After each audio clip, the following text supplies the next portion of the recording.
HK టాప్లో ఉంది. So టాప్లో ఉన్న క్లినిక్ని కొడితే మిగతా వాళ్ళందరూ కూడా నార్మల్ అవుతారు అని చెప్పేసి రీజన్ వాళ్ళే అన్నారు. కొన్ని మీడియా ఛానల్స్కి కానివ్వండి, కొంతమంది ఇన్ఫ్లుయెన్సర్స్కి కానివ్వండి, పే చేసి మరీ ఇలా నెగిటివ్ పబ్లిసిటీని ఎందుకు చేస్తున్నారు? అట్లీస్ట్ ఒక 2 minutes ఆఫ్ టైం అన్న మీరు దీని మీద రీసెర్చ్ కి పెట్టారా? ఒక్కసారన్నా ఒక క్లినిక్ కి కాల్ చేశారా? ఇక్కడ డర్మటాలజిస్ట్ ఉన్నారా అని ఎంక్వైరీ చేస్తుంటే ఆ రోజు మీకు అర్థమైపోయేది. ఎవరైతే ఇప్పటి వరకు వీడియోలు చేశారో వాళ్ళ మీద కూడా యాక్షన్ తీసుకోవాలని ఫైల్ చేయడం జరుగుతుంది. వాళ్ళ మీద 2 కోట్ల నష్టపరిహారం క్లెయిమ్ చేస్తూ మేము కేసు ఫైల్ చేయడం జరుగుతుంది.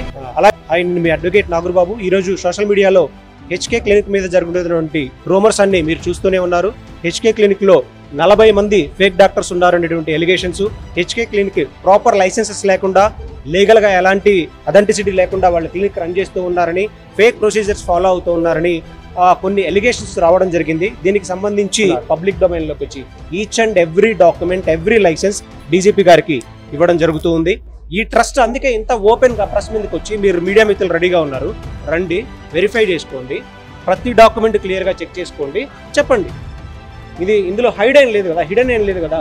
ఆఫ్ ఉమెన్ ప్రైవేట్ లిమిటెడ్ ఈ సంస్థ ఉండి ఆ సంస్థ బోర్డ్ ఆఫ్ డైరెక్టర్ గా పూర్ణిమ అనేటువంటి మహిళ, ఆమె ఏదో సోషల్ రెస్పాన్సిబిలిటీతో నేను చేస్తున్నాను అని బయట చెప్పుకుంటూ ఆమె బిజినెస్ ని డెవలప్ చేసుకోవడం కోసం తన వెబ్సైట్ లో 30,000 రూపాయలకి 20,000 రూపాయలకి తన కోర్సుల్ని, ఫిట్నెస్ కోర్సుల్ని సెల్ చేసుకుంటూ ఇలాంటి ఫాల్స్ ఎలిగేషన్ చేసి సోషల్ మీడియా ఫేమ్ కోసం మాత్రమే చేస్తూ ఉంది.